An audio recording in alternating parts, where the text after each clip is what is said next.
gorgeous, rich tapestry of imagery that you've just witnessed is actually the imprint of all those voices and the beautiful keyboard backing from Kachina, all imprinted onto water in the CymaScope instrument.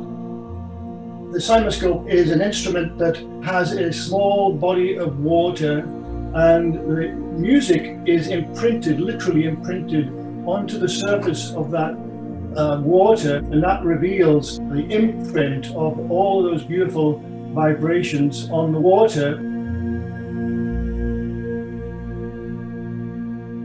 Here you see a beautiful fourfold cross representing wholeness and universality, and it's surrounded by 14 antinodes, which are spiritual rebirth. The blue outer is actually the keyboard track from Kachina, and all of the inner is the vocal track.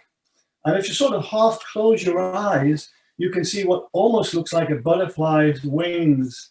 And of course, talking about rebirth, well, the butterfly is very much symbolic of rebirth. So is that a coincidence? I don't think so. But anyway, if we move on now to the second slide, please. There's another fourfold moment in which the vocal tones create an equal-armed cross, again, surrounded by delicate tracery of high-frequency imagery and 4 vortices. And Kachina's keyboards reveal 10 shimmering vortices, which are absolutely gorgeous. This is another gorgeous moment, 10-fold keyboards around the outside, embracing a 10-fold moment of vocal toning. Now, 10-fold geometry forms the cross-section of the DNA molecule. Therefore, this extraordinary moment reveals that both vocal toning and specific musical frequencies resonate directly with our DNA. Part of our work will be to try to identify which frequencies created both the keyboards and the vocals in that same moment, which is really extraordinary. So this one really was astonishing. I have never seen anything like this in all the many, many years that I've been working in cymatics. We have a beautiful 12-fold moment of music from the outside there with a unique eye in the central feature. Now, in ancient Egypt, the Eye of Horus was a sacred symbol, and their mathematics, of course, was also in base 12. So this unique moment reminds us that their spiritual technology, thousands of years old, can be illuminated today, 21st century technology. But it's really astonishing. When you look at that eye, you see the shape of the eye, you see the cornea, and you see the iris. All of these elements were created by sound. In my Egyptian research, of course, I also did see an eye on the membrane that I stretched across the sarcophagus in the king's chamber. So maybe there's a connection there, I don't know.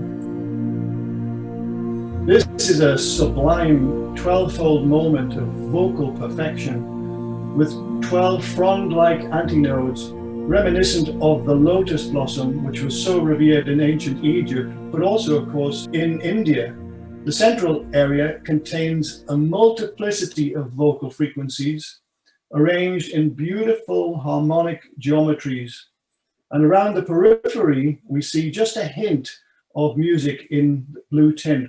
You zoom into this image and you see all these tight bands of lines that are very closely knit together. They actually mean high frequency content. So that the distance between the bands literally is the wavelength of those particular sounds, all imprinted onto water rather in this absolutely beautiful way.